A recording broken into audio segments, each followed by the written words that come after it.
Imagina por un momento vivir en un país atrapado entre dos de las fuerzas más brutales del siglo XX, el martillo de la Alemania nazi y el yunque de la Unión Soviética. Polonia no solo sufrió bajo el yugo del Tercer Reich, también, aunque se intente ocultar, fue víctima de una pesadilla que llegaba desde el este. En el devastador teatro de la Segunda Guerra Mundial, las historias de sufrimiento abundan, pero algunas de las más dolorosas han permanecido en la sombra, sepultadas bajo el peso de la política y el silencio. No es fácil asimilar lo que tuvieron que vivir las mujeres polacas durante el avance y ocupación soviética, pero es necesario repasarlo para estar conscientes de lo que trae la guerra consigo. En este video vamos a sacar a la luz uno de los capítulos más oscuros de la Segunda Guerra Mundial. Prepárate, porque hoy le daremos voz al sufrimiento de miles de mujeres polacas que, como simples objetos, se convirtieron en víctimas de la brutalidad del Ejército Rojo, quienes dejaron una estela de abuso nunca antes vista y marcaron toda una generación de mujeres que poco podían hacer frente a la bestialidad que las perseguía. Llegado el año 1939, Polonia fue invadida simultáneamente por los dos colosos, la Alemania nazi y la Unión Soviética. El pacto Molotov-Ribbentrop selló el destino de Polonia como un destino repartido entre dos brutales regímenes. Los soviéticos ocuparon la parte oriental del país hasta que la invasión alemana de la Unión Soviética en 1941 rompió la alianza y desató las hostilidades entre alemanes y soviéticos, mientras que en medio del fuego estaba la indefensa Polonia. A medida que el Ejército Rojo comenzó su contraataque y avanzaba hacia el oeste, liberando los territorios ocupados por los nazis, Polonia se convirtió en un yermo de destrucción, donde lo único que se sentía era el miedo de la población. El avance soviético trajo consigo un cambio de ocupante. Parecía que llegaba el alivio para los polacos, pero el infierno solo estaba por comenzar. Los polacos vieron con horror cómo un nuevo régimen, potencialmente más brutal que el anterior, se imponía sobre su tierra. La cura perfectamente puede ser considerada peor que la enfermedad, y en particular, las mujeres polacas fueron las que tuvieron que sufrir la plaga roja que venía a destruirles la vida, teniendo que sufrir un calvario que ni siquiera la imaginación más retorcida es capaz de imaginar. El abuso es uno de los peores crímenes que puede cometer el ser humano. Es rechazado incluso por los mismos criminales, pero durante una guerra, algo tan deleznable se puede convertir en el pan de cada día. Los abusos corporales son una de las características vomitivas inherentes a la guerra, donde hay un conflicto. También hay este tipo de abusos y en esta ocasión no hubo excepción.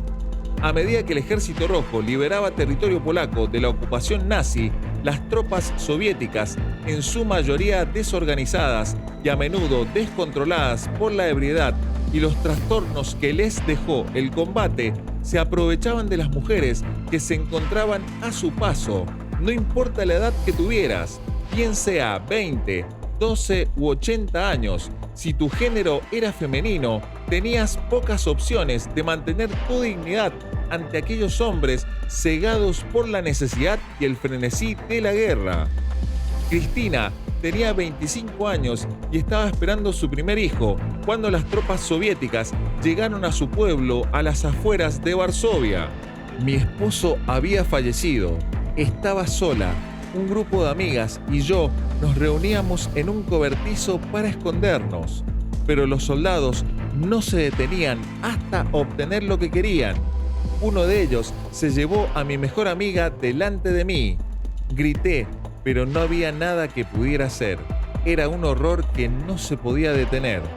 Cristina, por suerte o por casualidad, fue una de las poquísimas sobrevivientes que tuvo la dicha de sobrevivir sin ser abusada por los soviéticos.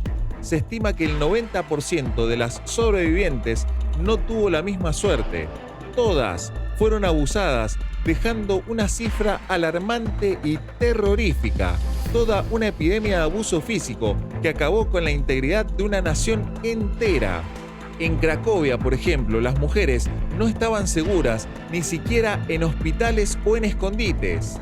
Miles y miles fueron secuestradas para luego ser abusadas corporalmente en grupo durante días o incluso semanas antes de ser liberadas o directamente desechadas. La violencia durante los actos era tan enorme que muchas murieron debido a las heridas por agotamiento o por enfermedad. Lo más asombroso de todo es que se estaba al tanto de los abusos, pero poco se podía hacer en una situación tan conflictiva. Un informe diplomático británico de 1945 mencionaba la situación de Cracovia, indicando que el abuso corporal y el pillaje por parte de las tropas rusas han alcanzado proporciones epidémicas. Las mujeres podían ser deshonradas hasta por decenas y decenas de soldados al mismo tiempo. En un pueblo cercano a la ciudad, un padre de familia y su hijo fueron fusilados para que después los ejecutores abusaran de la madre en conjunto. En otro pequeño pueblo, a las afueras de Cracovia, un soldado soviético intentó aprovecharse de una muchacha que recién cumplía sus 20 años. La valiente chica se resistió y la consecuencia fue recibir una cuchillada y desangrarse en frente de su propia madre. De igual forma, en la ciudad de Olsztyn, absolutamente ninguna mujer sobrevivió sin antes ser abusada por los soviéticos, mientras que en una fábrica de lino capturada por el Ejército Rojo durante el avance, fueron secuestradas alrededor de 30 mujeres trabajadoras que tenían desde 18 a 50 años de edad. Todas fueron obligadas a complacer los caprichos de los soldados bajo amenaza de fusil. Pensemos por un momento en una mujer tranquila que no le hacía daño a nadie. ¿Quién se imaginaba que una inocente tuviese que sufrir lo que un culpable merece? En un cuaderno encontrado en una vivienda rural, una madre de 2 hijos, olvidada por el tiempo y enterrada por la barbarie, relata lo siguiente: la vida en el campo era inhumana. Fui golpeada y humillada. No había nada que hacer. Lo peor era que en lo único que podía pensar es que sabía que mis hijos estaban en alguna parte, pero no tenía idea si estaban bien. No hay nada que hacer. La desesperanza era un común denominador entre las mujeres polacas. Muchas, luego de aguantar los abusos y sobrevivir a ellos, decidían acabar con su vida, no encontrando salida alguna de aquel padecimiento que parecía eterno. En las áreas rurales, donde la autoridad estatal había colapsado, los abusos eran igual de horrendos o peores que en las ciudades. En muchas aldeas, los soldados soviéticos realizaban cacería de mujeres, llevándolas a campamentos o casas abandonadas, donde eran ultrajadas en grupo. Estos crímenes solían dejar a las víctimas gravemente heridas y muchas murieron a causa de las infecciones, un disparo en la cabeza o elegían la vía de acabar con sus vidas. Janina, una sobreviviente de los abusos en Varsovia, describe cómo en enero de 1945 soldados soviéticos entraron en su casa y la sometieron incontables veces junto a su hermana pequeña y su madre. Los gritos de auxilio poco importaban. Ningún oficial soviético intervino, lo que era un patrón común. Los altos mandos del Ejército Rojo rara vez castigaban a sus soldados por estos crímenes y más bien parecían incentivarlos, mientras que cada sollozo y cada llamado de socorro de las mujeres hacía adentrarse más en el frenesí a los soldados. La culpa, la decencia y la moral poco importaba. Lo principal era extinguir la llama libidinosa que no habían podido apagar por meses y meses de horripilante combate. Otra de las sobrevivientes contaba que tras ser ultrajada, uno de sus abusadores le dijo: «Hemos luchado por Polonia durante 3 años. Tenemos total derecho de tener nuestro trofeo, todas las mujeres que queramos». Podemos ver que existía una especie de trueque en la mente de aquellos soldados. ¿Por qué debo contenerme? ¿Por qué no puedo reclamar mi premio si tanto he pasado? pensarían muchos respondiendo a sus impulsos con hechos atroces. También hay que tomar en cuenta que en más de una ocasión los soldados soviéticos veían a las mujeres polacas como colaboradoras de los nazis, justificando así su brutalidad gracias a la idea de que tenían de Polonia inoculada por el régimen soviético. Aunque habían restricciones y castigos estipulados para aquellos que tocaran a una mujer civil, los propios oficiales soviéticos admitían abiertamente que sus chicos necesitaban yacer con una mujer para descargar el estrés extremo, lo que causó que los soldados tuvieran una libertad asquerosa para tratar a las polacas como objetos de guerra en los que podían enterrar su miembro y saciar su necesidad de placer, mientras que sus superiores hacían la vista gorda o directamente los animaban a cometer los actos. En Silesia, una región que fue testigo de intensos combates entre alemanes y soviéticos, ser mujer era un infierno total.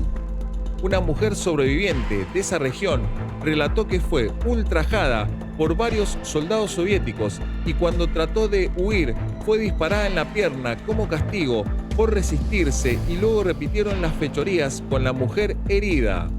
Otra mujer de Silesia fue atacada mientras intentaba proteger a su hija pequeña. Ambas fueron abusadas corporalmente, una enfrente de la otra, en una escena tan deplorable que ni siquiera es permitido narrarla. Esta práctica de juntar a madres e hijas para el abuso se repitió incontables veces. Los soldados acababan a los hombres y niños de la familia frente a las mujeres antes de atacarlas corporalmente, junto a sus hermanas, hijas, madres o abuelas. Era una especie de ritual macabro, donde muchas se quedaban en el proceso y sus cuerpos eran dejados en las calles y caminos para dejar claro lo que sucedía. Gdansk fue otra de las ciudades que padeció el avance soviético. Los soldados solían tomar mujeres jóvenes y las mantenían como esclavas por días, trasladándolas de un lugar a otro como simples objetos complementarios usados por los soldados para descargar el estrés de la guerra. Varsovia es una de las ciudades que más historia guarda y más cicatrices conserva. Desde aquel levantamiento en contra de los nazis, desde aquella masacre en la que perecieron 20.000 hombres, no es raro que la capital polaca suspire al recordar estos dolores que la han hecho fuerte. En Varsovia la cosa no pintaba mejor que en otras ciudades. Los soviéticos se aprovechaban de niñas, mujeres jóvenes, ancianas, sin importar nada. Madeleine Pauliak era una joven médico que se desplazó a Polonia para ayudar a los prisioneros galos que presuntamente serían liberados por los soviéticos. Esta promesa se convirtió en una farsa y quedó claro que en Polonia se había destruido a la tiranía hitleriana para instalar a la estalinista. Durante su estadía en Varsovia, Pauliak atendía casos distintos voluntariamente y un día una monja, de forma extremadamente discreta, la invitó a su convento, no sin antes hacerla jurar silencio absoluto de lo que estaba a punto de averiguar. En el convento yacían 10 monjas, al menos 5 de ellas embarazadas. La madre le contó que 25 monjas habían sido abusadas corporalmente, a 15, todas muy jovencitas. Les habían apagado su luz los soldados rojos tras quitarle su inocencia. Las sobrevivientes estaban destruidas moral y físicamente, y las embarazadas se hallaban en un dilema temiendo el castigo divino por intentar someterse a un aborto. Madeleine, a pesar de ser una ferviente comunista atea, se convirtió en el ángel de estas mujeres. A algunas las ayudó a dar luz, a otras les colaboró con un aborto y a todas les ofreció apoyo psicológico, salvando la moral y la vida de unas mujeres cuya esperanza y dignidad fueron pisoteadas, dejando entrever un ángel en medio de tanto demonio. Polonia está estructurada sobre una sociedad profundamente conservadora, por lo que este calvario humillante fue como un escupitajo en la cara, y por eso las innumerables mujeres que fueron víctimas enfrentaban un doble estigma: el trauma de haber sido violentadas y la vergüenza social que a menudo acompañaba a las víctimas de estas agresiones, lo que aumentaba el silencio y el encubrimiento de estos crímenes. Muchas de las sobrevivientes nunca denunciaron y hablaron luego de muchas décadas por temor al rechazo social o a ser vistas como deshonradas. Teresa narra cómo tras la guerra muchas mujeres no pudieron reintegrarse a la sociedad debido al estigma social. Las mujeres que sobrevivieron a los abusos se sentían solas y rechazadas. Nadie quería escuchar sus historias. El trauma se convirtió en un secreto que llevamos con nosotras, y muchas de nosotras nos sentimos atrapadas en el silencio. El impacto psicológico de los abusos fue una cicatriz profunda. Las mujeres que sobrevivieron a estos abusos sufrieron trastornos de estrés postraumático, depresión y ansiedad. Muchas que quedaron embarazadas a consecuencia de los abusos corporales fueron obligadas a criar a los hijos nacidos de estos actos de violencia, lo que añadía una carga emocional insostenible que conducía muchas veces a que la madre abandonara o acabara con la vida de su propio hijo. Otras preferían sufrir en silencio o directamente apagar sus propias vidas para ahorrarse la vergüenza que las carcomía. Algunos estudios recientes han explorado incluso el trauma transgeneracional, es decir, cómo el trauma no procesado, el silencio impuesto por el miedo o la vergüenza se transmitió a las generaciones siguientes. Los hijos y nietos de las mujeres que sufrieron abusos corporales a menudo vivieron bajo el peso de un trauma no verbalizado, lo que afectó la dinámica familiar y dejó cicatrices psicológicas, familiares y sociales duraderas. Ya bastante ha llovido en Polonia desde que todo aquello acabó, y al día de hoy el reconocimiento de los abusos sufridos por las mujeres polacas es un proceso que aún está en marcha. Libros como El Calvario de las Mujeres muestran las experiencias infernales que tuvieron que vivir las polacas en su propio hogar, inclusive teniendo que permanecer escondidas por semanas en sótanos o huir al bosque. Y la realidad es que la magnitud de los abusos todavía no ha sido plenamente recopilada, es decir, todo lo que te he contado es una pequeñísima parte de lo que verdaderamente ocurrió a gran escala. El olvido colectivo devoró muchas de las experiencias que incontables víctimas aún guardan en su propia memoria, y muchas perecieron sin siquiera poder levantar su voz, sin poder susurrar el castigo inmerecido y diabólico que les fue impuesto. Pero quizás una de las razones principales por la que los abusos cometidos por los soviéticos durante la liberación de Polonia han permanecido en gran parte silenciados es la política de posguerra en Europa del Este. Polonia, después de la guerra, cayó bajo la influencia soviética y se convirtió en un estado títere del bloque comunista. Criticar al Ejército Rojo o hablar de las atrocidades cometidas por las tropas soviéticas era castigado por el régimen. El silencio era ley y no quedaba más que tragarse el trauma. Las historias de abusos, destrucción y muerte fueron suprimidas en los discursos oficiales y la historiografía comunista para no ensuciar la imagen de los vencedores, como suele ocurrir a lo largo de la historia. Conocemos bien las atrocidades de los nazis, pero parecen eclipsar las cometidas por los vencedores, y eso es por un motivo: los que ganan escriben la historia a su antojo. Es difícil de entender cómo millones de mujeres pudieron enfrentarse a esto. Si tienes alguna hermana, sobrina, hija o tu madre está contigo, probablemente tu estómago se revuelva al imaginar una situación tan sádica. Parece una vil mentira que ha sido popularizada para satanizar a los soviéticos, pero no es así. Es un hecho que ocurre en todos los conflictos bélicos, donde todo pierde su valor. donde las mujeres y hombres pasan a ser objetos desechables, donde la vida poco vale. Lo que perpetraron en Polonia los soviéticos no debe ser repasado por mero morbo o por atacar o defender ideología de algún tipo. Más bien, hay que repasar estos hechos con una mirada crítica y sin miedo para estar conscientes de lo que ha sucedido y sucede en el mundo. Mucho tiempo tuvo que pasar para que las mujeres polacas pudieran expresar libremente su pesar y eso es demasiado triste para que se repita una vez más. Por más asquerosa y terrible que sea, repasar la historia es necesario. Quien no conoce su historia está condenado a repetirla, y nuestro deber como humanidad es no tropezar dos veces con el mismo horror.